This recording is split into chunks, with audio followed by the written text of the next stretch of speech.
कि बहुत सारी बातें वहाँ हुई, बहुत सारी मशीनों के सील टूटे मिले, बहुत सारी मशीनों के नंबर ही मैच नहीं हुए। उन सब के बारे में हमने दरखास्त दी, पर चुनाव का परिणाम आ गया है। अगले 6 महीने के अंदर अगला चुनाव आएगा। मुझे लगता है कि अब हमारा सारा ध्यान केंद्रित होना चाहिए पूरे हरियाणा में खट्टर सरकार, जिसका अहंकार अब चरम सीमा पर है। खट्टर साहब जो इतने अहंकारी हो चुके हैं कि उनको इंसान नजर नहीं आते, उनको हेलीकॉप्टर से ही अब हरियाणा की सरजमी देखने की आदत पड़ गई है। और मैं ये कह सकता हूँ, जब चौटाला जी को भी अहंकार हुआ था तो हमने उन्हें अर्श से फर्श पर लेकर आए थे जनता की कृपा से। एक बार फिर खट्टर साहब को अर्श से फर्श, कैथल की कपिस्थल की धरती से लाने की शुरुआत की जंग हम दोबारा शुरू करेंगे। देखिए, जैसा मैंने कहा, चुनाव में किसकी क्या भूमिका रही इसका विश्लेषण पार्टी को करना चाहिए और वो करेंगे, मुझे उम्मीद है।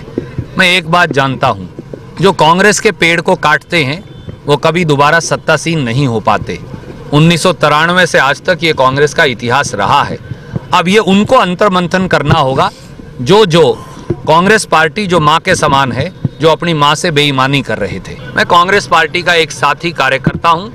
मैंने अपना काम, जो जिम्मेवारी कांग्रेस अध्यक्ष राहुल गांधी जी ने दी थी, मैंने वो अपनी क्षमता के अनुसार निभाई।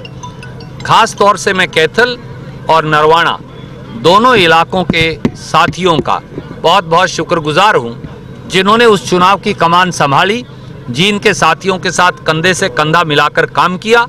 और एक ऐसा क्षेत्र जहाँ पर कांग्रेस मृत प्राय थी, जहाँ कांग्रेस की 2 बार जमानत जब्त हो गई, जहाँ वर्षों से कांग्रेस का परचम फहराया नहीं गया, जहाँ कांग्रेस का कंपटीशन इनेलो से था जिसकी 3000 वोट आई हैं, वहाँ उन्होंने कांग्रेस को अपनी मेहनत से, एक एक जीन के कांग्रेस के साथियों को, जिनके मन के अंदर आज भी कांग्रेस जिंदा है, उनके मन के अंदर कांग्रेस को जिंदा कर कांग्रेस को जिंदा किया।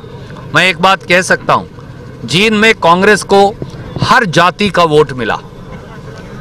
भारतीय जनता पार्टी ये नहीं कह सकती उनको कुछ जातियों का वोट पड़ा, लोकदल ये नहीं कह सकता उनको कुछ जातियों का वोट पड़ा। कांग्रेस की सबसे बड़ी जीत ये है कि गरीब से गरीब, अमीर से अमीर व्यक्ति का वोट के अंदर कम हिस्सेदारी चाहे रही, पर कांग्रेस की हिस्सेदारी रही। हमने जो विकास और प्रगति का नरवाना और कैथल का मॉडल बड़ा खुल के वहाँ बताया, और बताया कि किस प्रकार से आप जाति पाति के विभाजन को विकास और प्रगति से तोड़ सकते हो।